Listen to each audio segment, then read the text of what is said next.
Olá, seja bem-vindo a este episódio 249 de E o Resto é História, com Rui Ramos e João Miguel Tavares. A Organização do Tratado do Atlântico Norte nasceu oficialmente a 4 de abril de 1949, portanto fez há pouco 75 anos. E ao longo do tempo, várias vezes ouvimos discussões acerca da pertinência da sua existência, nomeadamente em Portugal, com partidos como o PCP ou o Bloco de Esquerda a acusá-la regularmente de ser uma organização militarizada que não contribui para a paz no mundo. A NATO é de facto uma aliança militar que começou em 1949 com 12 países fundadores, entre os quais Portugal, curiosamente, mas não a Espanha, e que hoje reúne 32 países do hemisfério norte, estendendo-se geograficamente desde os Estados Unidos da América até à Turquia.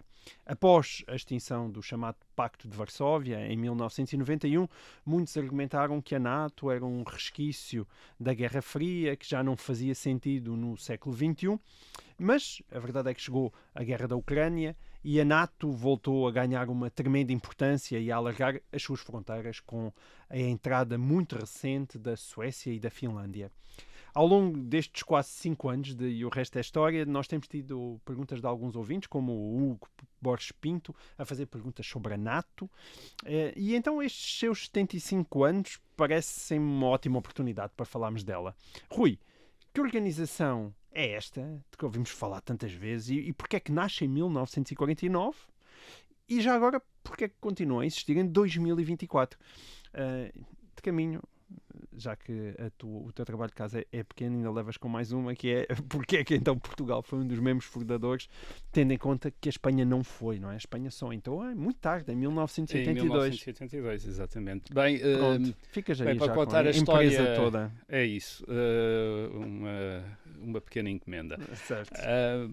Para contar a história temos de recuar. E recuar ao fim da Segunda Guerra Mundial. Aliás, até podíamos recuar antes, mas vamos recuar até ao fim da Segunda Guerra Mundial, 1945.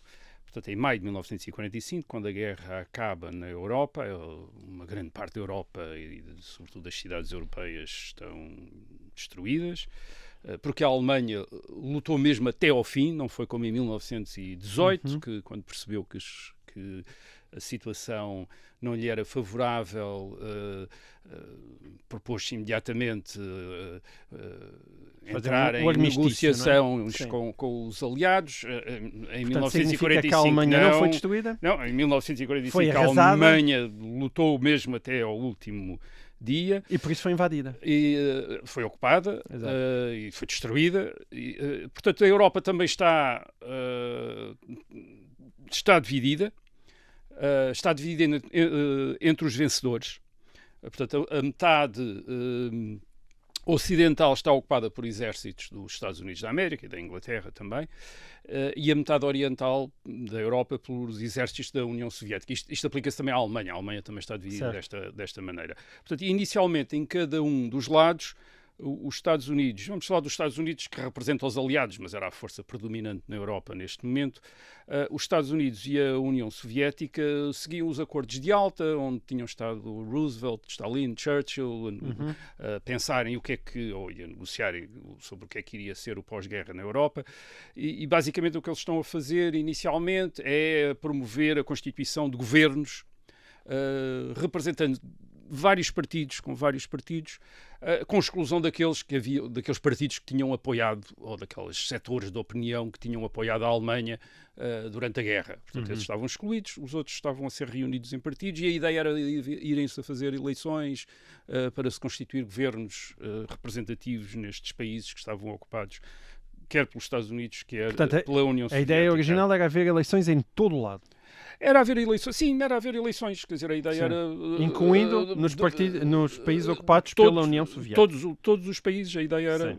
Formavam-se estes governos de frentes políticas, constituindo todos aqueles partidos que tinham estado contra a ocupação alemã, uma vez que a Alemanha tinha ocupado praticamente toda a Europa, e depois iria-se ir-se-iam fazer eleições e eleger parlamentos, e desses parlamentos sairiam os governos. Portanto, isso era vagamente o que estava... Os Estados Unidos e a União Soviética, cada um ia à sua vida. Ninguém tinha a certeza absoluta em 1945 do que é que os Estados Unidos e a União Soviética iam fazer. Isto é, iam retirar, iam exigir reparações da Alemanha ou não, portanto, iam obrigar a Alemanha a pagar a guerra, digamos assim. A verdade é que eles representavam, os Estados Unidos e a União Soviética, não representavam apenas duas potências com interesses geoestratégicos, como hoje se diz, mas representavam também dois modelos de sociedade completamente diferentes. Isto é, uma democracia liberal com uma economia de mercado, uma ditadura de partido único com uma economia estatizada. Sim. Portanto, a ideia era, será que eles vão deixar os países, portanto, independentemente, quererem que os vários países fiquem na sua órbita, vão também tentar impor os seus modelos de sociedade nesses países. Por exemplo, no caso da União Soviética, os aliados não tinham a certeza. Os aliados, isto é, os Estados Unidos e a Inglaterra, já pensavam que a União Soviética ia provavelmente satelizar, isto é, tornar satélites os países da Alemanha, da Europa Oriental, a Polónia, a Roménia, mas julgavam ainda que a União Soviética podia limitar-se a manter esses países como, digamos, na sua órbita, com as suas relações externas dependentes do aval da União Soviética, mas depois internamente com os regimes e com os modelos sociais que quisessem. Portanto, ainda havia essa possibilidade. Em 1945 não era claro o que é que ia mas os Estados Unidos, ao mesmo tempo, com a bomba atómica, tinham um poder muito maior que a União Soviética. Os Estados Unidos pareciam uma potência suprema, calcula-se, é uma estimativa, em 1945 eles provavelmente, os Estados Unidos representavam cerca de 50% da produção industrial do mundo. Isto é uma coisa absolutamente espantosa. Além da bomba atómica, quer dizer, que eram os únicos a ter, quer dizer, era 50% da produção industrial do mundo era americana. O que é que os Estados Unidos estavam a fazer? O que é que os Estados Unidos estavam a fazer em 1945? Os Estados Unidos estavam a promover, sobretudo, organizações internacionais, como a Organização das Nações Unidas, para manter a paz e a segurança. Depois, em 1945, a partir de 1945, quase todos os países são convidados a aderir às Nações Unidas. As Nações Unidas, onde os vencedores da guerra mantêm o direito de veto, através do Conselho de Segurança, até hoje. Isto é, os vencedores da guerra são os Estados Unidos, a Inglaterra, a União Soviética, a China e depois também a França, também entra a França. A França depois é considerada também. Mas, além da Organização das Nações Unidas, os Estados Unidos estão a promover instituições que também ainda existem hoje, como o Banco Mundial, o Fundo Monetário Internacional. O objetivo é dinamizar as relações comerciais entre os vários países. Essas relações comerciais tinham sido muito afetadas pelos protecionismos na década de 30 e os Estados Unidos estão interessados, portanto, em não deixar voltar a uma era de protecionismo. E, portanto, dentro da lógica que com o comércio também vem a paz. Também vem a paz e dentro da lógica também com o comércio vem a prosperidade também. Quer dizer, portanto, essa é a ideia. Portanto, digamos que os Estados Unidos parecem, em 1945, mais interessados numa estratégia que nós podemos dizer globalista, de criar instituições globais, do que propriamente comprometerem-se em alianças regionais. Isto lembra a atitude dos Estados Unidos já depois da Primeira Guerra Mundial, isto é, em 1918, 1919. Com a criação da Sociedade das Nações. Também estavam interessados em criar a ideia do governo americano, nessa altura, tal como parecia em 1945, era a de criar estruturas internacionais através das quais até depois o poder financeiro dos Estados Unidos acabasse por representar uma carta decisiva nas várias soluções que fossem arranjadas para as relações entre os países do mundo, mais do que comprometer-se, portanto, assumir compromissos de aliança com este ou com aquele país. No caso dos Estados Unidos, esse precedente de 1918 não augurava nada de bom em termos da Europa Ocidental. Porquê? Porque os Estados Unidos em 1918-19 tinham promovido a Sociedade das Nações, mas depois tinham-se desinteressado da Sociedade das Nações, tinham retirado as suas tropas da Europa no fim da Primeira Guerra Mundial e mais até tinham exigido aos aliados o pagamento dos empréstimos que lhes tinham feito durante a Primeira Guerra Mundial. Isto é, no fim da Primeira Guerra Mundial, os Estados Unidos tinham-se completamente retirado e disse, bem, não temos mais nada a ver com isto, paguem o que nos devem, nós vamos ter que retirar as tropas, isto agora está convosco. E, portanto, mas a Inglaterra e a França, o que é que estavam nessa altura? A Inglaterra com a França estavam vencedores. A Inglaterra e a França estão preocupadíssimas com o que os Estados Unidos vão fazer. Tinham o precedente da Primeira Guerra Mundial, portanto eles na Segunda Guerra Mundial em 1945, no fim da Segunda Guerra Mundial em 1945, receiam que os Estados Unidos possam voltar a fazer o mesmo, isto é, retirar completamente da Europa, deixar a Inglaterra, a França, os países da Europa Ocidental ao abandono. Enfim, em frente de todas as divisões soviéticas, isto é, daquela força enorme dos exércitos soviéticos que estão na Europa Oriental, e portanto a Inglaterra e a França começam a preparar-se. O que estão a fazer é preparar-se para um eventual abandono americano. Portanto, em março de 1947 a Inglaterra e a França estabelecem o chamado Tratado de Dunkirk, que é uma aliança militar, uma primeira aliança militar, que em 1948 depois vai evoluir para o chamado Pacto de Bruxelas, porque vai incluir a França, a Inglaterra e depois a Bélgica, a Holanda e o Luxemburgo. Portanto, digamos que é uma primeira mini-NATO que aparece, e um dos objetivos que eles têm é, quer a Inglaterra, quer a França, é desenvolverem rapidamente uma arma nuclear, porque não estão a contar com os Estados Unidos. Portanto, eles próprios querem desenvolver uma arma nuclear. Isto é, eles não confiam nos Estados Unidos e com alguma razão até 1947. Até 1947, os Estados Unidos, por exemplo, continuam a impor tarifas pesadas sobre as importações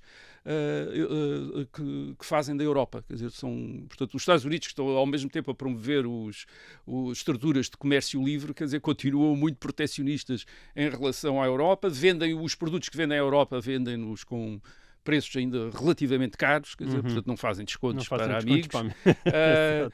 E isso leva, portanto, quer a França como a Inglaterra pensam, bem, nós vamos ficar por conta própria. Aliás, é uma das razões pelas quais a França e a Inglaterra, nestes anos 40, a seguir à Segunda Guerra Mundial, estão tão empenhadas em manter os seus impérios coloniais em África e na Ásia, porque estão a vê-los como uma espécie de bases também, de retaguarda, para terem mais força do que teriam enquanto países europeus, isto é, poderem recorrer quer à população, quer aos recursos desses outros territórios que administram na África portanto, e na Ásia. A manutenção dos impérios coloniais nessa altura ainda era uma estratégia faz parte de uma estratégia de defesa, isto é, tentarem manter-se como grandes potências, e imaginam que só se podem manter com grandes potências, potências mundiais, portanto, com esses impérios. E o que é que muda para os Estados Unidos mudarem de ideias?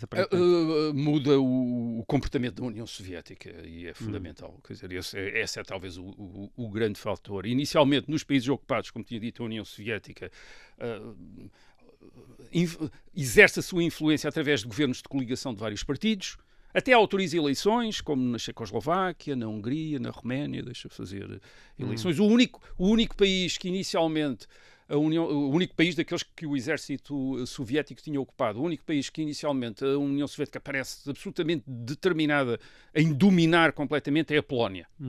Portanto, esse país, os aliados percebem logo que esse país não tem independência nenhuma. Mas os outros, isto é, a Checoslováquia, a Hungria, a Roménia, a Finlândia também, provavelmente poderão escapar. Aliás, a Finlândia escapa muito bem. Sabes, nós temos que falar nisso, porque as pessoas não têm muita noção de quando a União Soviética estende a sua cortina de ferro, quem é que fica dentro e quem fica de fora, porque alguns conseguiram ficar de fora. Quer dizer, ou antes, parcialmente, por exemplo, a Finlândia é um caso que provavelmente os aliados esperavam que se repetisse mais, que é um país que fica na órbita soviética, em termos de política externa, portanto é um país que fica neutralizado, mas que internamente a União Soviética desinteressa-se do regime que eles têm internamente. isto é, deixa, portanto, basicamente mantém uma democracia pluralista, com vários partidos, uma economia de mercado, isto é, a União Soviética não tenta implantar um sistema comunista na Finlândia. É verdade que a Finlândia não tinha sido ocupada durante a guerra, a Finlândia tinha resistido à União Soviética, tinha combatido ao lado da Alemanha até 1944 e depois, quando a guerra passou a correr pior para a Alemanha, tinha proposto digamos, paz com a União Soviética. A União Soviética tinha aceito porque tinha tido uma má experiência com uma guerra com a Finlândia em 1940. A Finlândia era um osso duro de roer mesmo. Enfim, tinha infligido derrotas severas ao exército soviético e, portanto, eles respeitaram ali a Finlândia. De qualquer maneira, em 1945 tinham meios para, se quisessem ocupar a Finlândia, enfim, poderiam tê-lo feito. E não o fizeram. E, portanto, a ideia é bem, talvez eles venham a fazer a mesma coisa em relação a outros países, exceto talvez a Polónia, mas os outros países talvez venham fazê-lo. A preocupação principal nesses países parecia ser limpezas étnicas, limpezas étnicas contra os alemães. Cerca de 10 milhões de alemães são expulsos da Polónia, da Checoslováquia, isto é, a União Soviética até parecia estar a promover uma espécie de governos nacionalistas locais. Havia um outro precedente que tinha feito os aliados pensar que talvez a União Soviética fosse razoável, que foi a Grécia. Na Grécia, o Partido Comunista local tenta tomar o poder e a União Soviética não o apoia. Stalin não o apoia. Quer dizer, porque a Grécia era suposto ficar do lado ocidental e, portanto, Stalin parece, no caso da Guerra Civil Grega, que está a respeitar acordos com as potências ocidentais e o Partido Comunista na Grécia é derrotado. O Stalin deixou cair. Agora, tudo muda entre 1947 e 1948. E o incidente, digamos, que representa isso é o golpe de Estado de Praga, em Praga, na Checoslováquia, em 25 de fevereiro de 1948, quando os comunistas tomam o poder e instauram uma ditadura do Partido Comunista. Obviamente isso só é possível por causa do apoio dos exércitos soviéticos, e a partir daí a União Soviética está a implantar ditaduras de partidos comunistas em todos os países que ocupa na Europa oriental. Não só a implantar ditaduras de partidos comunistas, também a fazer purgas desses partidos comunistas. Isto é, Stalin quer mesmo que esses partidos comunistas têm de representar apenas pura e simplesmente as vontades de Moscovo. Quer dizer, não podem ter qualquer pruridos de autonomia ou de independência. E isso acontece, por exemplo, no caso da Jugoslávia. A Jugoslávia também está, enfim, com um regime comunista, dirigido pelo Marshal Tito. Tito diverge da política soviética e a Jugoslávia é expulsa, quer dizer, da esfera soviética, entra em choque, quer dizer, isto é, percebe-se em 1900, e acontece também em junho de 1948, percebe-se em 1948 que Stalin quer colonizar completamente a Europa Oriental, isto é, pôr sob regimes comunistas, e depois em 1949 vem fundar o Conselho para a Assistência Económica Mútua, reunindo esses países todos sob a ocupação soviética, numa espécie de, enfim, desta organização internacional, e, portanto, em 1948 realiza-se aquilo que Churchill, num discurso de 1946, já tinha previsto, que era uma cortina de ferro passou a dividir a Europa. Portanto, em 1948 já não há dúvidas do que é que Stalin quer fazer na Europa. Aqueles países que estão sob ocupação vão ficar sob tutela soviética total, e não apenas em termos da política externa, mas em termos de política interna também, com exceção da Finlândia. A política nestes anos a seguir à Segunda Guerra Mundial não se faz só com a Europa. Na Ásia é fundamental também. Em setembro, na Ásia, há um caso de um outro país, a Coreia, que está dividida entre a União Soviética e os Estados Unidos. Há uma Coreia do Norte e uma Coreia do Sul, como ainda hoje, aliás, e em setembro de 1948, na sua Coreia do Norte, a União Soviética promove a proclamação de uma república comunista, mais uma ditadura de um partido comunista, com o bisavô, talvez, do atual líder, se não estou enganado, e essa ditadura comunista reivindica a autoridade sobre toda a Coreia. Portanto, incluindo sobre a Coreia do Sul, que é agora uma república, entretanto também se tinha tornado uma república com princípios, obviamente, muito diferentes dos da Coreia do Norte. No caso da China, na China há uma guerra civil entre comunistas e nacionalistas, comunistas de Mao Tse-tung, nacionalistas de Chiang Kai-shek, e em 1947-48 a União Soviética vai reforçar imenso o poder dos comunistas nesta guerra e, enfim, em 1948, 49 percebe-se que muito provavelmente os comunistas vão ganhar a guerra na China. Portanto, de repente há a possibilidade de, no caso da Ásia, a China ficar sobre toda a China comunista, sob domínio comunista. Como e esse é o receio que há também em relação à Europa. Reparem, a Segunda Guerra Mundial foi uma guerra para impedir a Alemanha de dominar a Europa e para impedir o Japão de dominar a China. Basicamente, esta é a lógica da Segunda Guerra Mundial. Agora, a União Soviética já se percebeu que vai dominar a China. E por que não a Europa também? Ou seja, sim. O sinal disso para os ocidentais, para os Estados Unidos, para a França, para a Inglaterra, é junho de 1948, 24 de junho de 1948, quando Stalin inicia aquilo que parece um confronto direto com o Ocidente através do bloqueio terrestre de Berlim Ocidental. Portanto, a Alemanha, já falámos aqui disso, mas a Alemanha, só para lembrar, a Alemanha é dividida entre as várias potências vencedoras da Segunda Guerra Mundial, cada uma tem uma zona de ocupação e a capital da Alemanha, Berlim, também é dividida da mesma maneira. O que quer dizer que mas ela está Alemanha metida, Oriental, convém perceber que ela está metida dentro da Alemanha é isso que eu vou explicar. Na Alemanha Oriental, portanto, temos esta cidade, Berlim, que também está dividida entre as várias potências e, portanto, há uma Berlim Ocidental, portanto, no meio da Alemanha Oriental, que corresponde. E é essa Berlim Ocidental, portanto, no meio da Alemanha ocupada pela União Soviética, que a União Soviética passa a bloquear, portanto, impede o acesso terrestre.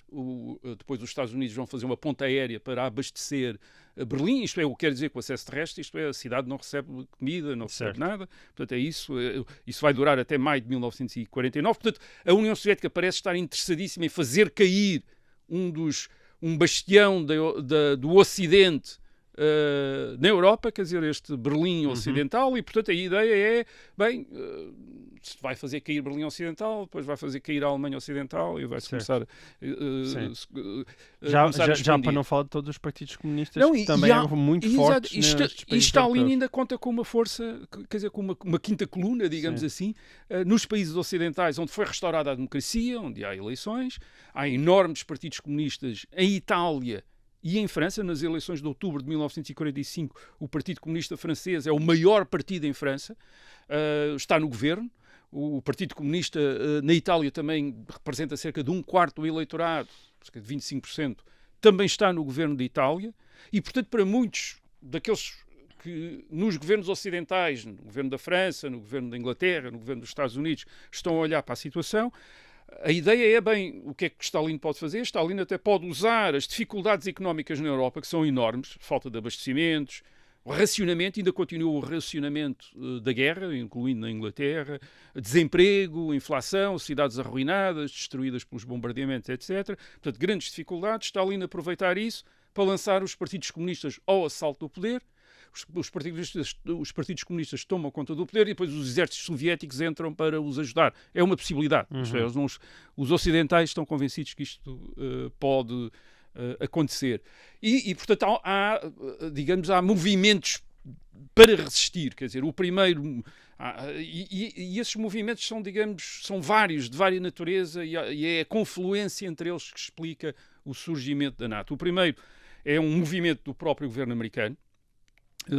Geralmente aqui o marco dessa alteração da política americana em relação à União Soviética é o chamado Longo Telegrama de George Kennan, que era um diplomata americano em Moscovo, e ele, em fevereiro de 1946, envia ao governo americano um longo telegrama a explicar a União Soviética aos americanos, ao governo americano. Uma grande explicar de diplomacia e de política. Portanto, ele explica que a União Soviética não pode ser entendida apenas em termos geopolíticos, isto é, como uma potência com determinados interesses de influência em determinadas regiões, mas é uma potência ideológica, quer dizer, é uma força ideológica, e portanto essa ideologia vai fazê-la comportar-se sistematicamente de modo agressivo. Quer dizer, não é possível ter uma coexistência pacífica com a União Soviética. Não é uma mera questão de interesses. Isto é, do género, bem, a União Soviética vai ficar satisfeita se nós lhe deixarmos esta área de influência, como uma antiga potência da Europa do século XIX. Isto é, em que a Rússia, como a antiga Rússia. Portanto, o que Kennan está a dizer, isto não é a Rússia, quer dizer, isto não é a Rússia. Isto é uma potência ideológica que é fazer uma revolução no mundo. E eles acreditam mesmo nisto. E, portanto, muito provavelmente nunca irão ficar contentes se nós lhes deixarmos a Polónia, a Roménia, a Hungria. A Rússia do século XIX talvez ficasse contente com isso. A União Soviética não ficará. Vai querer mais. Porque isso é o sentido da missão da União Soviética. Isto é uma potência comunista que quer fazer proselitismo, quer dizer, quer converter o mundo. É a base de uma revolução mundial. Portanto, é isso que Kennan explica. Ao mesmo tempo, ele explica que isto também pode ser usado.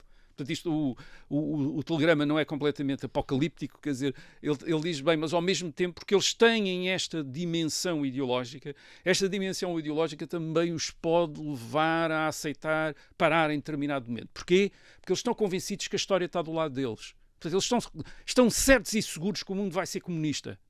E, portanto, se nós lhes fizermos frente com força, eles vão parar, quer dizer, porque não se vão arriscar a um confronto. Portanto, isto é a doutrina da contenção. Isto é possível conter. Isto é, a União Soviética nunca... Portanto, o que Kennan está a dizer, isto é o argumento é sofisticado, é dizer nunca abandonará os seus propósitos de revolucionar o mundo. Mas como está convencida que vai ganhar, pode ficar à espera 10 anos, ou 30 anos, ou 40 anos, se nós lhe fizermos força. Isto é, se nós empregarmos a força para os conter, eles vão dizer, está bem, ok, não vamos entrar numa guerra por causa disso. Podemos esperar. O tempo está a nosso favor, não está a favor do capitalismo. O tempo está a favor do comunismo. E, portanto, qualquer demora... Há uma certa paciência comunista, não é? Nós também sentimos isso em Portugal. Não, quer dizer, é do género, vamos esperar, quer dizer, vamos ficar à espera, sim. Isto vai cair das nossas mãos, portanto, podemos ficar à espera. Portanto, o Kennan diz, portanto, vale a pena fazer frente à União Soviética, quer dizer, confrontá-la porque ela vai recuar, quer dizer, se nós a confrontarmos. Bem, isto tem dois efeitos, esta ideia. O primeiro é que os Estados Unidos começam, por exemplo, a tratar a Alemanha de uma maneira completamente diferente. A ideia inicial dos aliados acerca da Alemanha era basicamente reduzir a Alemanha a uma espécie de zona agrícola da Europa. Desindustrializar a Alemanha, tirar-lhe qualquer poder para a Alemanha nunca mais voltar a ameaçar a Europa. A Alemanha era responsável pela Primeira Guerra Mundial, responsável pela Segunda Guerra Mundial, portanto, era acabar isso, era tornar aquilo uma zona de agricultores e de vaquinhas e de prados, etc. Mas aquilo, os Estados Unidos, e sob a ocupação militar, os Estados Unidos dizem não, quer dizer, vai ser necessário, por um lado, a economia alemã é fundamental para recuperar o resto das economias europeias. Isto é, se não houver recuperação na Alemanha, não há recuperação na Europa.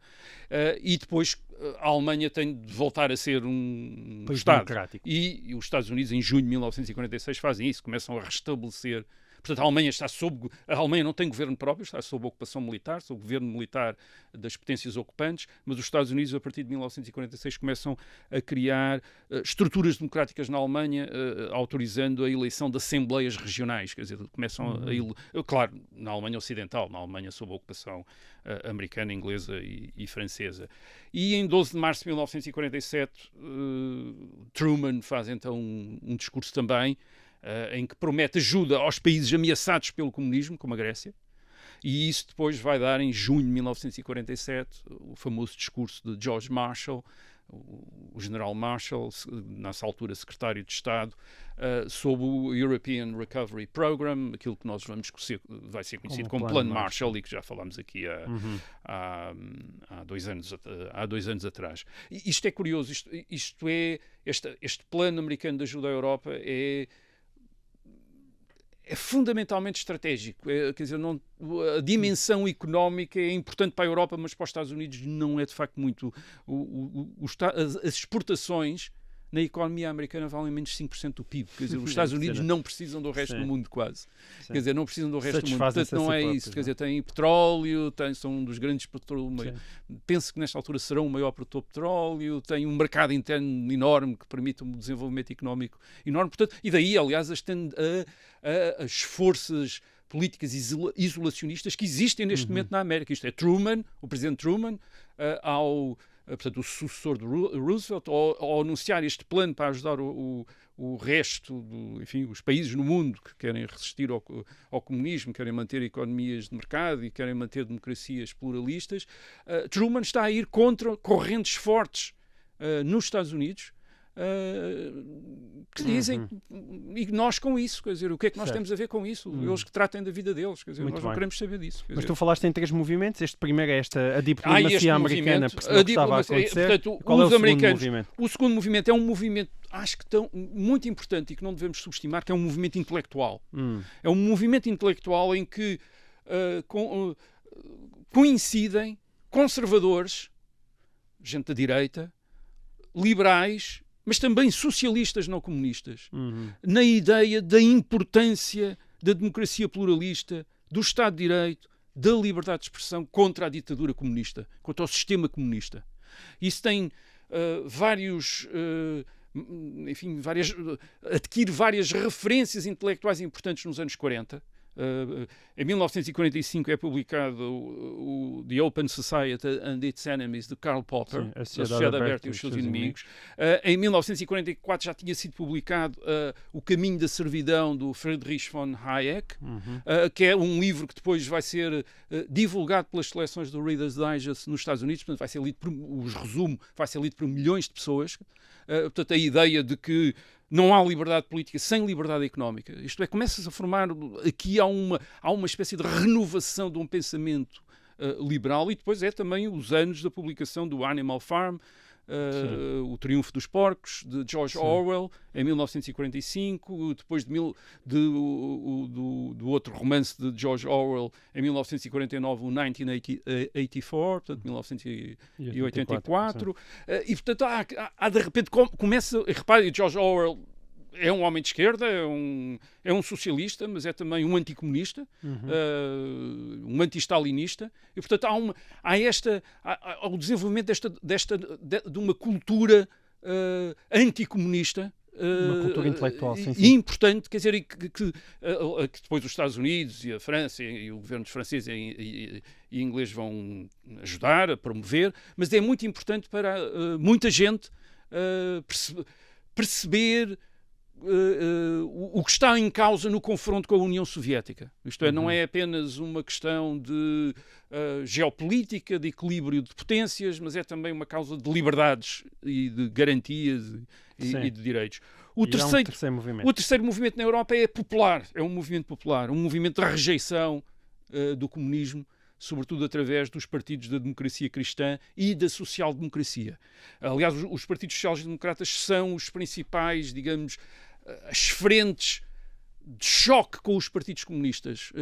Porquê? Porque uma das coisas que Stalin está a fazer na Europa, ocupada pela União Soviética, portanto na Alemanha Oriental e nos outros países, é provocar fusões entre o Partido Comunista e o Partido Socialista ou o Partido Social Democrata local. Portanto, os partidos sociais-democratas são quase os primeiros, quer dizer, a desaparecer quando os comunistas tomam, ou dos primeiros a desaparecer quando os comunistas tomam o poder através destas fusões. E estes partidos, da democracia cristã e da social-democracia, entram em acordo também para manter a democracia contra os comunistas. Isto é, portanto, eles próprios são adversários, quer dizer, em alguns casos são partidos que concorrem nas eleições, um contra o outro, mas chegam a acordo sobre uma política de manutenção da democracia e até de economias de mercado na parte ocidental. E tem resultado. Por exemplo, as eleições de Itália, 18 de abril de 1948, são muito importantes, é também um marco importante, porque os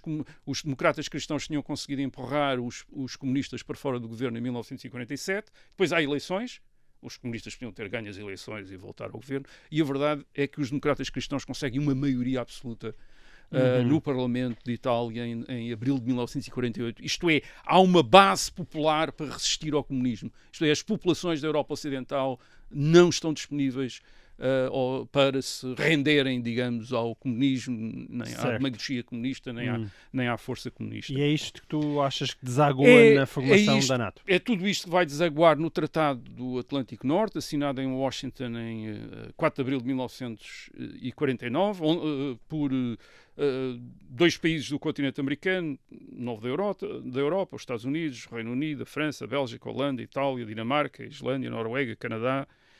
Já vamos falar depois do caso português, que também assina. Com certeza. O ponto principal é que o ataque contra um é considerado um ataque contra todos, portanto, o famoso artigo 5 do tratado. É tão citado.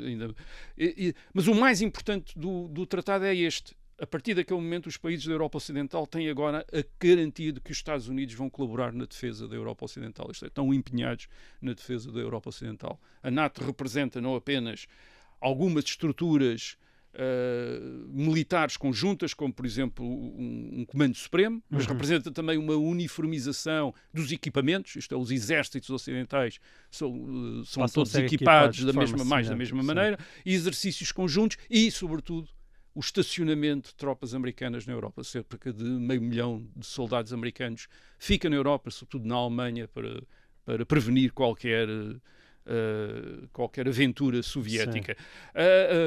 A primeira expansão da NATO, em termos de alargamento do seu número de membros, acontece em 1952 com a adesão da Grécia e da Turquia. Isto representa a NATO. É uma revolução dos Estados Unidos, quer dizer, os Estados Unidos ficam com compromissos externos de um tipo que não tinham tido fora de uma época de guerra. Isso leva também a uma mudança do regime americano, do Estado americano, com a criação de órgãos de segurança como a CIA em 1947. Mas tu colocas a par com o desenvolvimento da NATO. Ou seja, a NATO não é apenas um tratado que lá ficou. Não, representa uma mudança representou uma mudança nos próprios Estados Unidos. Os Estados Unidos depois têm de criar estrutura. O governo federal americano tem de criar estruturas para assegurar este compromisso externo. Quer dizer, reparem, os Estados Unidos é uma federação. O governo federal devia ser uma coisa pequenininha, quer dizer, isso é muito importante. Isso é que era o regime normal. A partir daqui acaba, quer dizer, o governo federal torna-se, por causa dos seus compromissos externos, uma força muito importante. Já se tinha expandido internamente nos Estados Unidos com as políticas de Roosevelt nos anos 30 de estímulo económico, e agora vai se expandir ainda mais com os compromissos externos assumidos por Truman. Quer dizer, é a emergência daquilo que nos Estados Unidos chamam a presidência imperial, isto é, o presidente de repente passa a ter uma dimensão que não era suposto ter no governo americano. Mantém-se o serviço militar obrigatório, mesmo depois do fim da guerra, e claro, há também alterações como o Comitê de Atividades Anti-Americanas, protagonizado sobretudo pelo senador McCarthy, isto é, para identificar e punir os agentes comunistas no governo americano, mas há também outras alterações, já falámos aqui delas, como por exemplo o caso dos direitos cívicos da população negra no sul dos Estados Unidos, que é também algo. É uma questão que se torna relevante por causa destes compromissos que os Estados Unidos têm no confronto com a União Soviética. Se estão a defender um mundo livre, não podem ter uma população segregada dentro dos Estados Unidos. E, portanto, estes compromissos externos dos Estados Unidos vão ajudar, de alguma maneira, aqueles que, no sul dos Estados Unidos, querem pôr fim à segregação de que a população negra é vítima. No caso da Europa, este movimento é também fundamental para a integração europeia. Aliás, uma integração europeia extremamente promovida pelos Estados Unidos. Até aí havia suspeitas, isto é, a Inglaterra e a França suspeitam sempre da Alemanha, portanto, com boas razões. Qualquer ideia de restabelecer a Alemanha como Estado, eles ficavam imediatamente nervosos, mas agora o envolvimento dos Estados Unidos na segurança da Europa através da NATO, enfim, descansa-os de alguma maneira, e a NATO articula-se com a integração europeia. Quer dizer, por exemplo, em maio de 1949, portanto, cerca de um mês depois, é fundado o Conselho da Europa, portanto, o Conselho dos Chefes de Governo europeus. A Alemanha vai aderir um ano depois.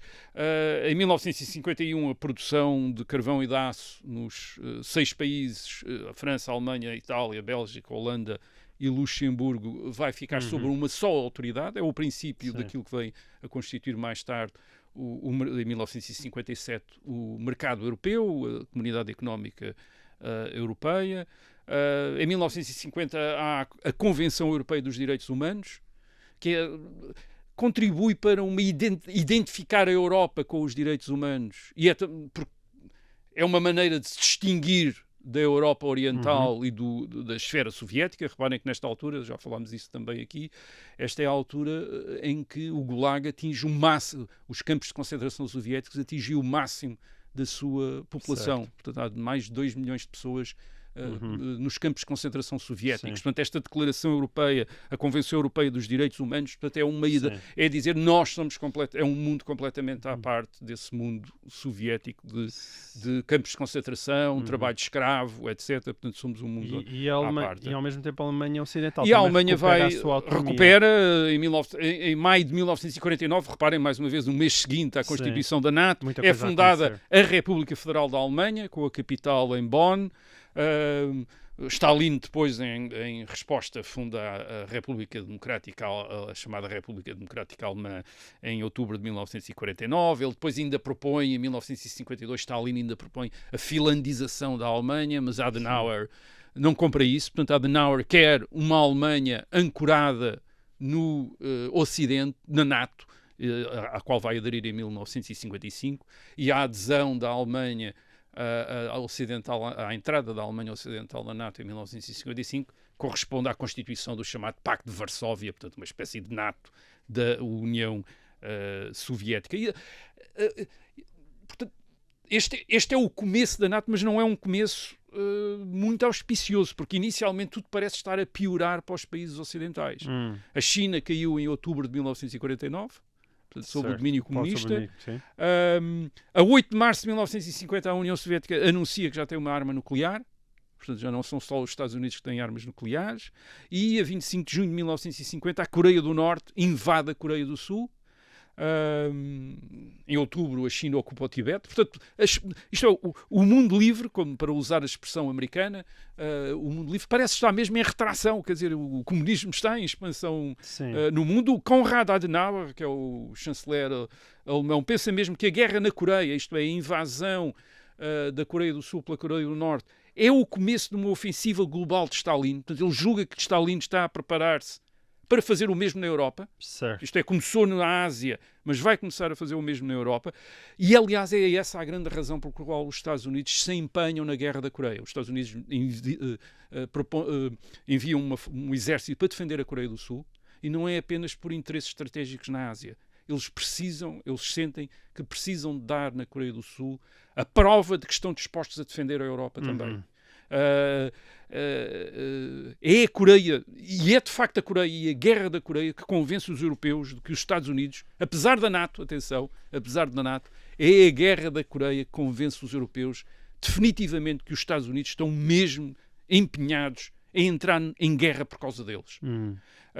E convenceu também os soviéticos. E convenceu também os soviéticos, provavelmente. E depois é uma coisa interessante, não vamos explicar aqui, mas para não demorar muito, mas como a intervenção americana na Coreia se faz através da Organização das Nações Unidas, uma vez que a União Soviética boicotou a reunião do Conselho de Segurança e, portanto, os Estados Unidos conseguiram fazer aprovar uma decisão do Conselho de Segurança para defender a Coreia do Sul contra a agressão da Coreia do Norte. Isso permitiu que a Inglaterra, a França, a Holanda, a Bélgica, a Grécia e a Turquia também enviassem tropas para a Coreia. Combateram na Coreia do Norte. Para combater na Coreia. Portanto, esta, de alguma maneira, é a primeira guerra da NATO. Quer dizer, enfim, não é sob a alçada da NATO, mas acaba por ser a primeira guerra da NATO e repito, uma guerra por causa da Europa, que teve um preço grande para os Estados Unidos. Os Estados Unidos tiveram 34 mil mortos na Guerra da Coreia, entre 1950 e 1953. Portanto, foi perdas pesadas, mas que o objetivo principal foi dar a ideia aos europeus, e claro, a Stalin, de que os Estados Unidos estão mesmo dispostos estão disponíveis para entrar numa guerra para defender a Europa. Voltando agora àqueles que são e não são membros da NATO. A Espanha ficou de fora. tal como tinha ficado fora das Nações Unidas, porque a Espanha é uma ditadura, a ditadura do General Franco. Essa ditadura tinha sido implantada com a ajuda de Hitler e de Mussolini durante a Guerra Civil em Espanha, entre 1936 e 1939. Em 1940, o General Franco parecia ter querido entrar na guerra ao lado de Hitler. A Espanha não era neutral, era não beligerante, que é uma coisa diferente. Tecnicamente não estava como neutral. Não, tecnicamente estava do lado da Alemanha e da Itália, mas não era beligerante, quer dizer, não estava na guerra. Em 1941 participa na invasão da União Soviética, com a chamada Divisão Azul. Certo. Portanto, em 1945... Que era uma divisão oficial? Sim, era uma divisão do Exército Espanhol, quer dizer, dos voluntários, mas basicamente eles não eram, digamos... os recrutas, quer dizer, mas eram voluntários, mas para todos os efeitos era uma divisão do Exército Espanhol.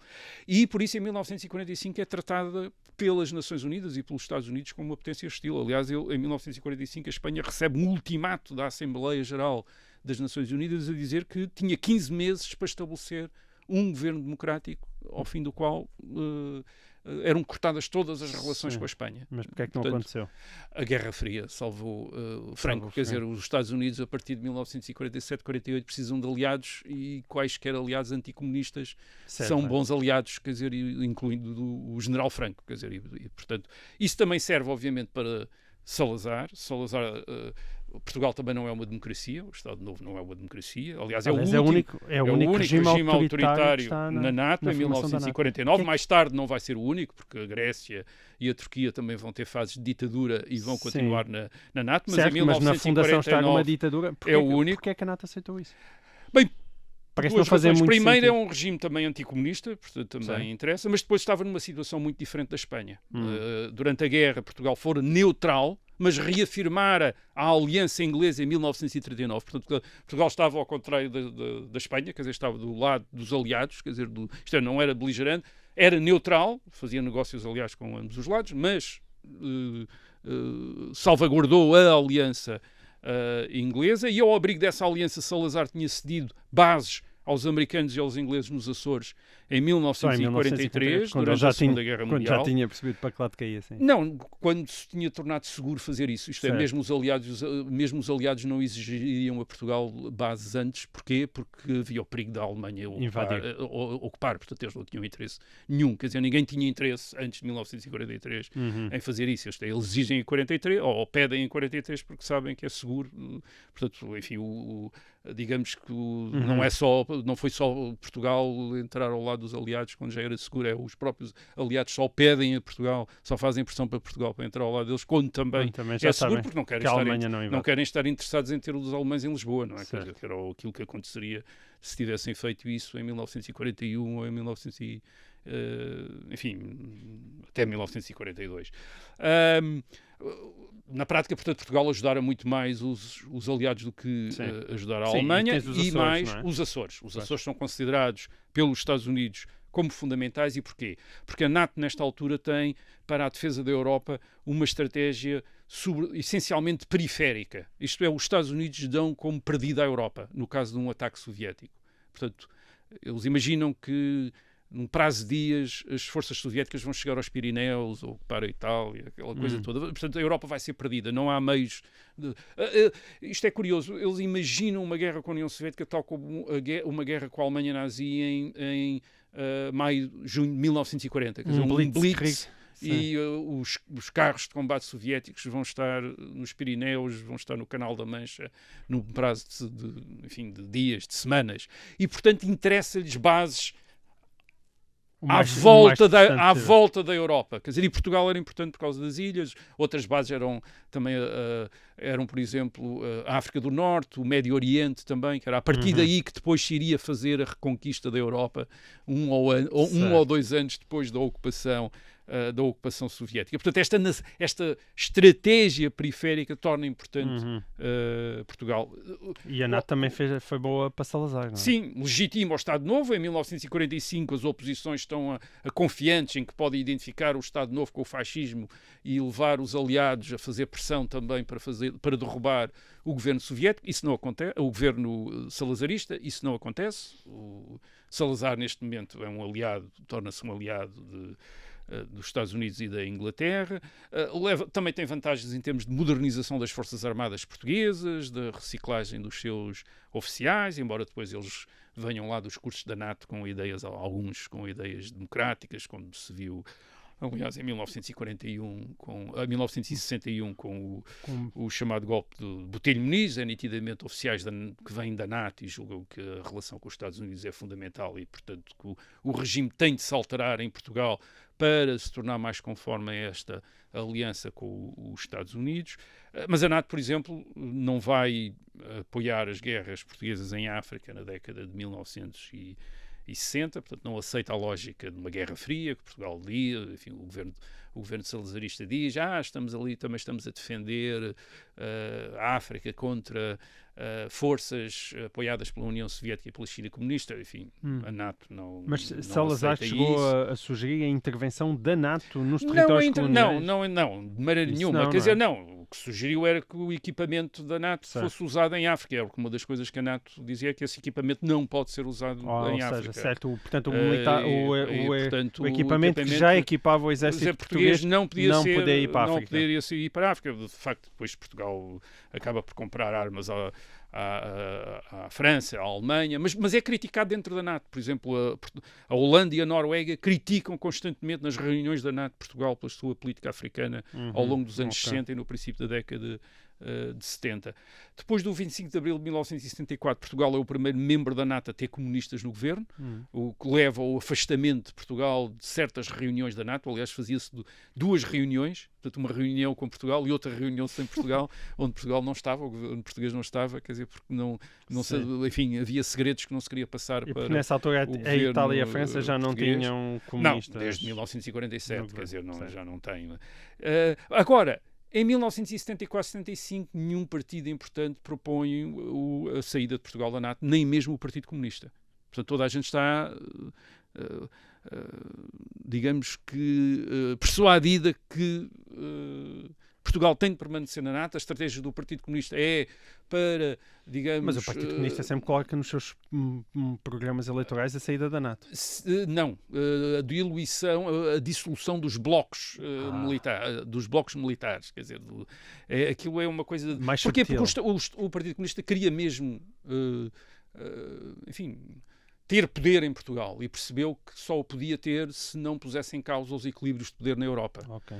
E, portanto, está disposto a isso, a admitir essa ancoragem na NATO, e depois havia outro tipo de razões. Isto é, as Forças Armadas Portuguesas estão integradas na NATO, sem a assistência da NATO praticamente entrariam em colapso imediato. Isso é uma coisa de que de que as autoridades militares estão muito conscientes, mesmo durante o período revolucionário em 1975. E, por exemplo, o Presidente da República, o General Costa Gomes, diz isso mesmo, apoia um documento do Estado-Maior-Geral das Forças Armadas a dizer que a saída de Portugal da NATO é completamente impensável. É impensável, quer dizer,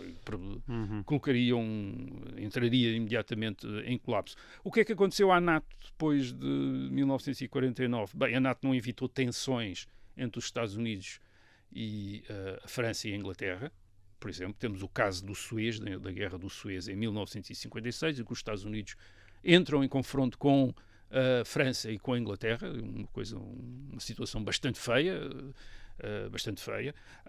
a França nem sempre está de acordo com a política americana. Em 1966 a França sai das estruturas militares da NATO, só volta em 2009, portanto durante imenso tempo é o general de Gaulle que toma essa decisão e depois só Nicolas Sarkozy em 2009 é que volta a entrar. Mas a verdade é que nem a França nem a Alemanha alguma vez conseguiram uma força europeia alternativa à NATO. Quer dizer, nunca se conseguiram. Continua um problema a Comunidade de Defesa Europeia de 1952 nunca deu nada, quer dizer, e portanto é a NATO, na prática, a forma dos países europeus estarem integrados a nível militar. A União Europeia é para os assuntos económicos e financeiros e monetários, a NATO é para as questões militares. O efeito disso foi que a maior parte dos países europeus, confiantes na proteção americana, acabaram por desleixar o investimento, as suas despesas em armamento. A NATO nunca efetuou ações de guerra até 1994, portanto já depois da Guerra Fria, quando a guerra na Jugoslávia, quando interditou o espaço aéreo na antiga Jugoslávia. O artigo 5 só foi invocado uma vez, em 2001, com o 11 de setembro, o ataque em Nova Iorque. Invocado pelos Estados Unidos. Pelos Estados Unidos, e levou à intervenção da NATO no Afeganistão. Portanto, a primeira guerra da NATO é uma guerra no Afeganistão. E a NATO não acabou, de facto, em 1989, 1991. Com o fim da Guerra Fria, com a dissolução do Pacto de Varsóvia, com o fim da União Soviética. Basicamente porque os novos países do leste da Europa veem a NATO como uma garantia da sua independência perante um retorno imperial da Rússia.